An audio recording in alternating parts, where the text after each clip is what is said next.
Binge the full week of The Ray Taylor Show ad-free over at inspireddisorder.com/plus. This is The Ray Taylor Show. Pusher 3 is the final movie in the trilogy, the Pusher trilogy, written and directed by Nicolas Refn.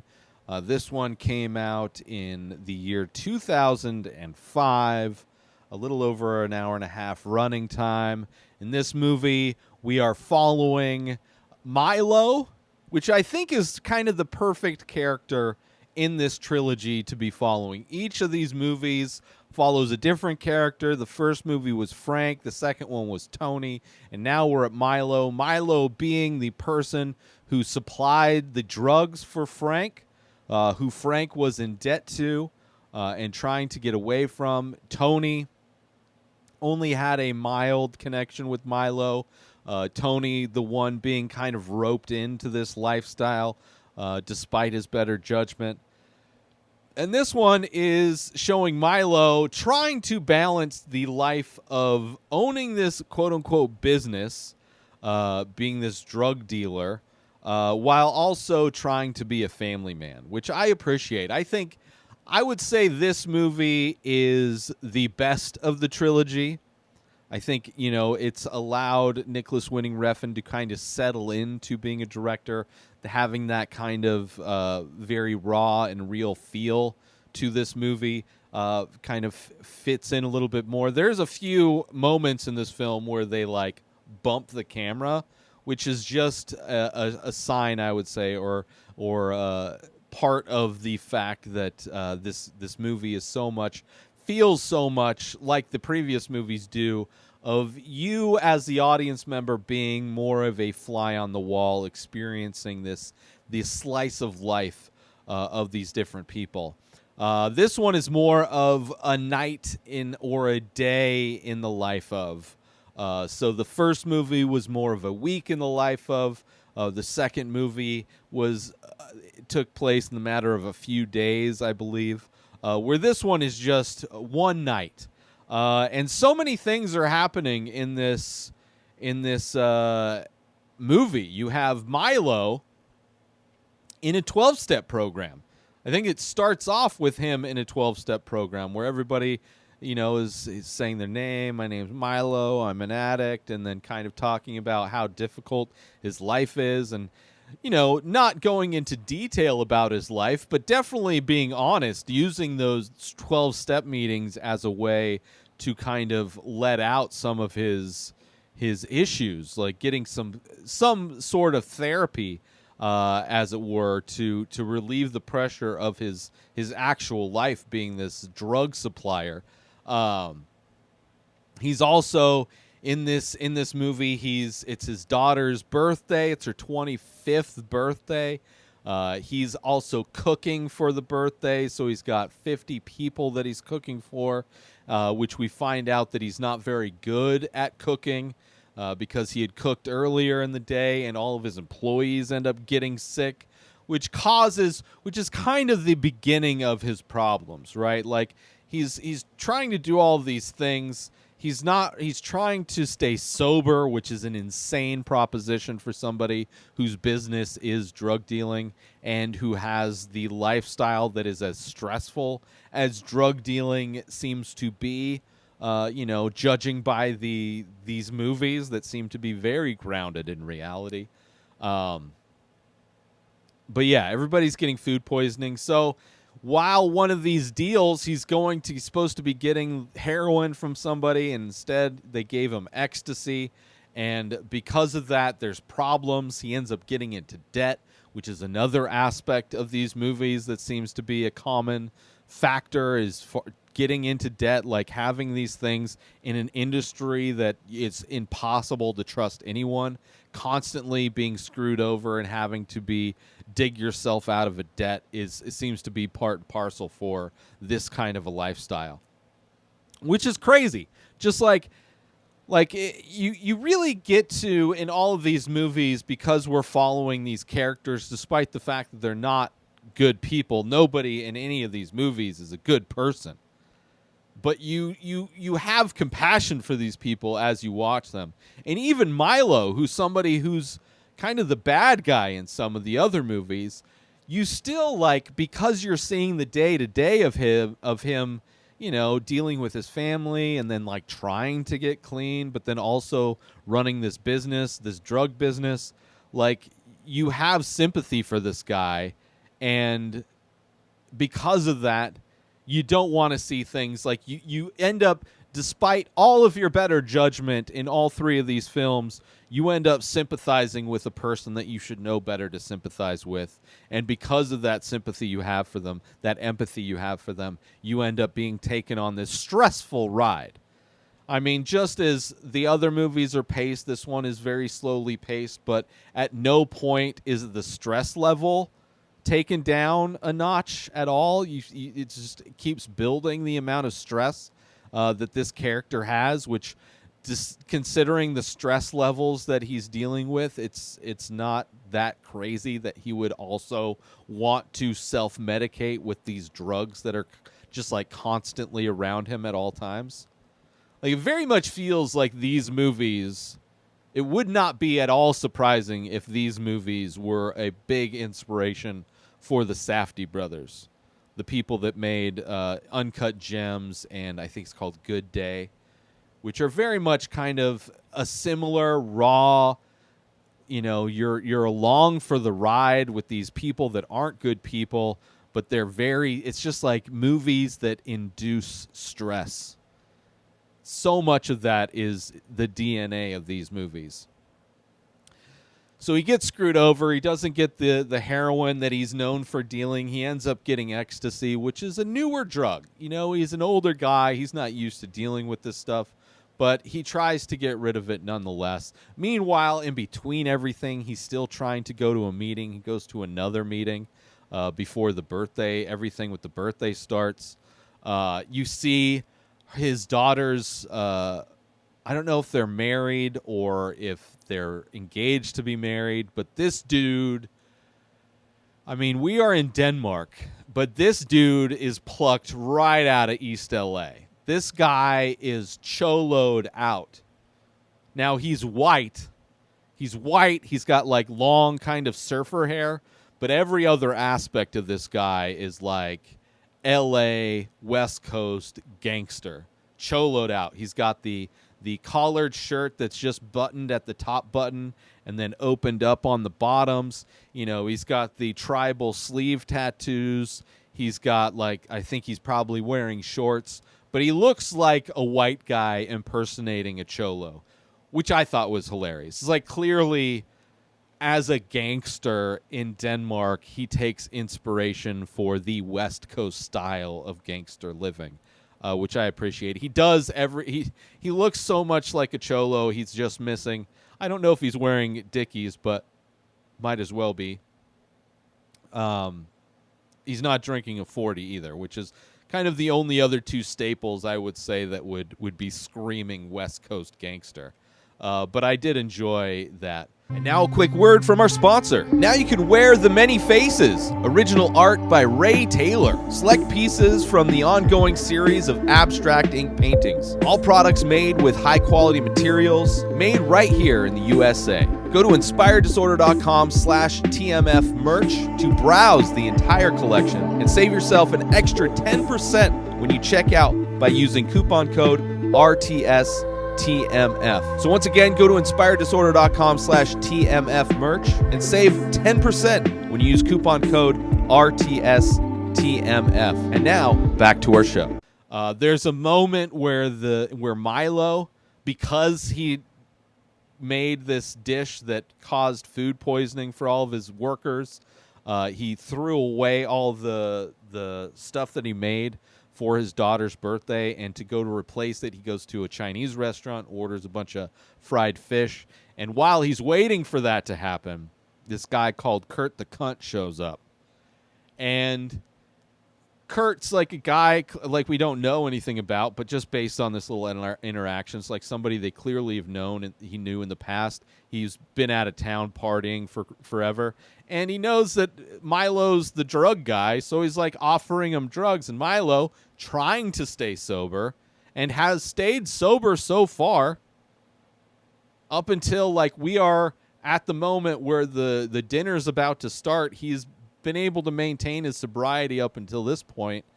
As Kurt the cunt is leaving, he offers him heroin. Like, he tried to offer him some blow early on, and he's successful at turning that down. But as Kurt the cunt leaves, he like just gives him some heroin, and we hear this screeching soundtrack, this score of Temptation that comes on the speakers. It's like somewhere between nails on a chalkboard and like the squeak of a belt that's gone loose on a car. Like, just this but in musical form. And it's just like this incessant, like, clearly the sound effect that's supposed to, to illustrate the kind of situation that Milo's in, this temptation that he has to say fuck it. It is like the soundtrack to the fuck it switch about to be flipped. And we see the beginning of the downward spiral, because he decides to go, suck some of that. He takes a little bit of tobacco out of one of his cigarettes, and he sucks up some of the heroin into that and twists off the end and decides to smoke the heroin. And then from that point, it's just kind of this like everything falling apart in slow motion, where, he's back at the birthday party. He ends up taking a drink during the toast. Later on, he's doing what he thinks is a rail of blow, but it ends up being speed. And it's just like, it's just all, and in everything, chaos is going on at the same time all around it, because of that mix-up with the drug delivery. Now he's got to offload this ecstasy, but the guy that's supposed to be selling it is fucked with him. And it's unclear. Like, the guy supposedly was given candy instead of ecstasy, and that's why he wasn't able to make any money, but we don't really know, despite the fact that he kind of interrogated him and tortured him a little bit. But either way, he's like tied now to this other group of gangsters who are taking full advantage of this new relationship. And they use his kind of, he has like this, Milo has like, it's not like a restaurant necessarily, but it's got a kitchen, because Milo likes to cook. It's just kind of like, it's like his home base, it seems like. Like, it's where his employees come to hang out between jobs, and Milo feeds them. So, like, there's this situation where this other crew is using his space and using it to human trafficking, right? It's like this, it's like all these movies, we've been like in this world of drug dealing. Mildly on the outside, there's the prostitution. Like, everybody's got a hotel with women working in it. But it's never been, these movies have never been like the life of somebody dealing in sex trafficking. But now that is at his doorstep. Not only in his doorstep, it's inside of his safe house, kind of. And it's uncomfortable for him because he's being treated like shit by these guys that he's now in debt to.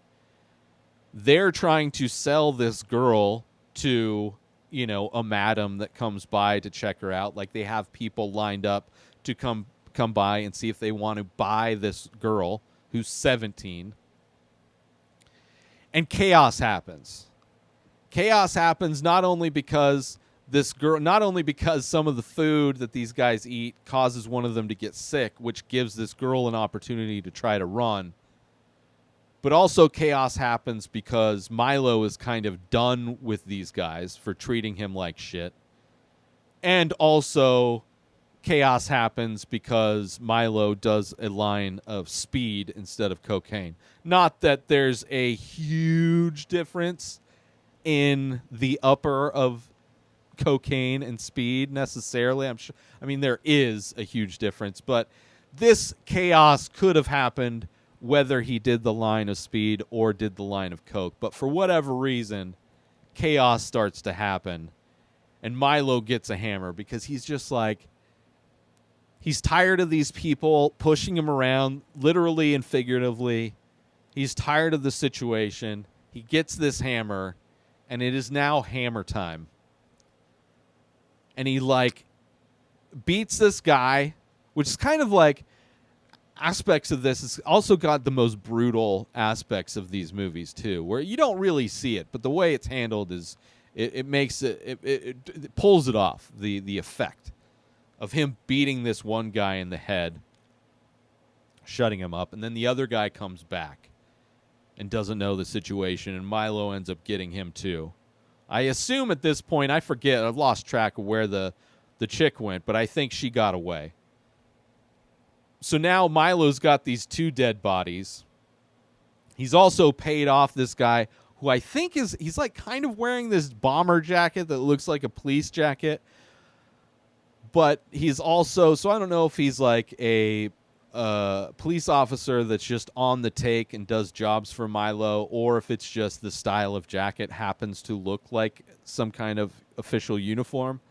But either way, the guy that was sent to sell the ecstasy and did not, and is kind of making Milo's situation worse, ends up getting found by this guy in this cop-like jacket in the trunk. So Milo goes to, like, interrogate him, goes to, like, this other guy who's, like, been out of the game, running his own business, but clearly somebody that used to work as muscle for Milo.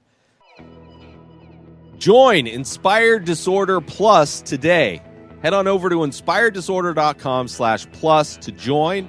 Membership includes members-only discounts and deals. You get access to the Ray Taylor Show completely ad-free, as well as bonus episodes.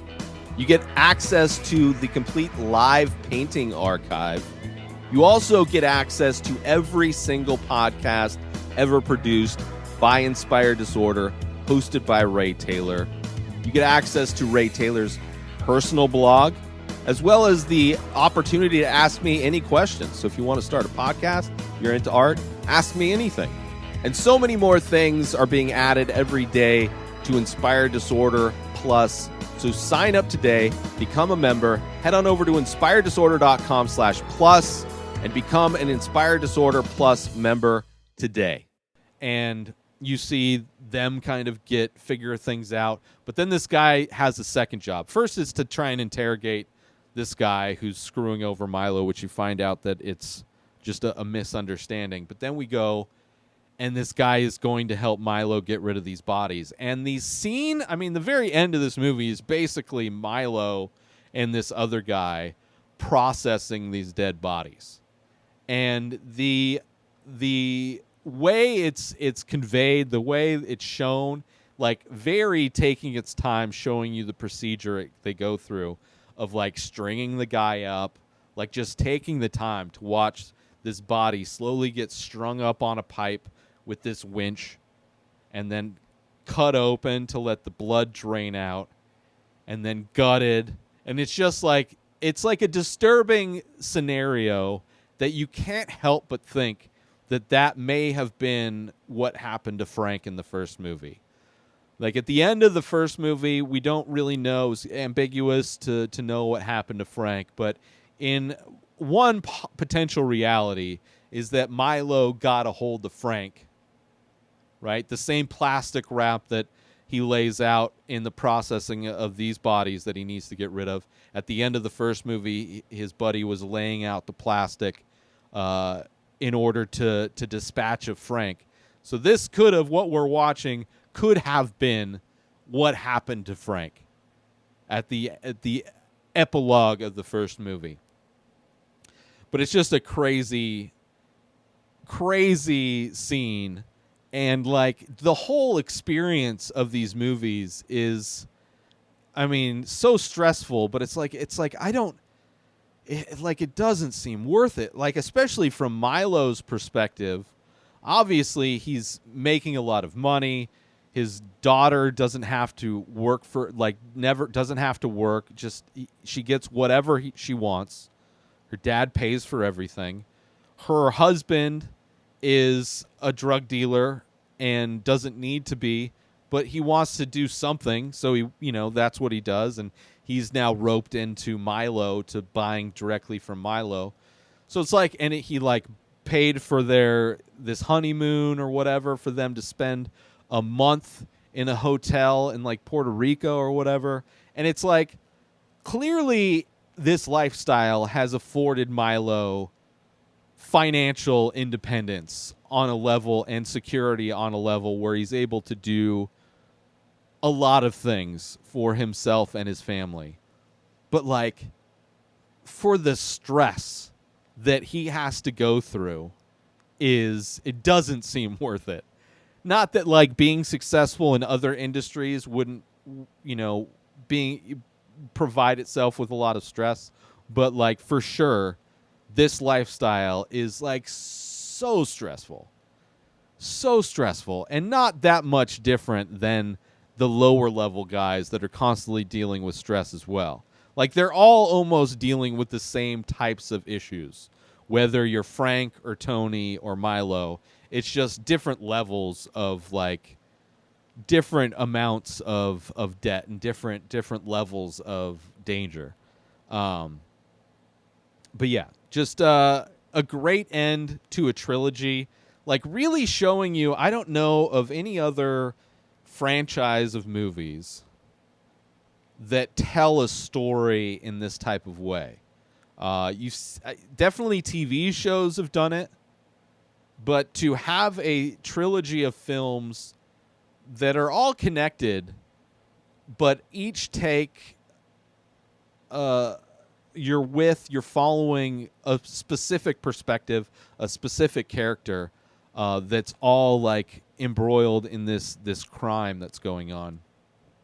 I enjoyed. I thought it was great, and I thought definitely it's the best of the trilogy. It also wrapped it up really nice. There's no real substance to take away from this. There's not necessarily a happy ending or a bad ending. It's just like you just survived. Like everybody, including the audience, you just kind of get through this experience, and that is good enough. It's good enough that you survived the experience. It's not trying to give any kind of happy ending. Nobody's running off into the sunset. Aside from Tony, potentially. But still, it's like even Tony running off with a kid that may or may not even be his, like, doesn't necessarily mean he's going to have a great life. Guaranteed, wherever Tony landed, whatever city he went to, he's probably not able to get legitimate work and is most likely back in a life of crime, just in a different place. So there's no real escape from this life. But either way, the Pusher Trilogy, I'm glad I finally watched it. All three of them are available on Amazon Prime, so I would highly recommend checking it out. New episodes of The Ray Taylor Show come out every single day. Subscribe on YouTube and everywhere our podcasts are found. Binge the full week over at inspireddisorder.com/plus. Buy Ray Taylor Show merch over at inspireddisorder.com. And follow the show on Instagram at Ray Taylor Show. Have a wonderful day, everybody. Peace out! Today is the day where you wake up and you realize that everything that you've been dreaming about, everything that you've been wanting, every goal and wish and hope that you've ever had can become real. Dreams can come true. What you manifest in your mind, you can bring to reality.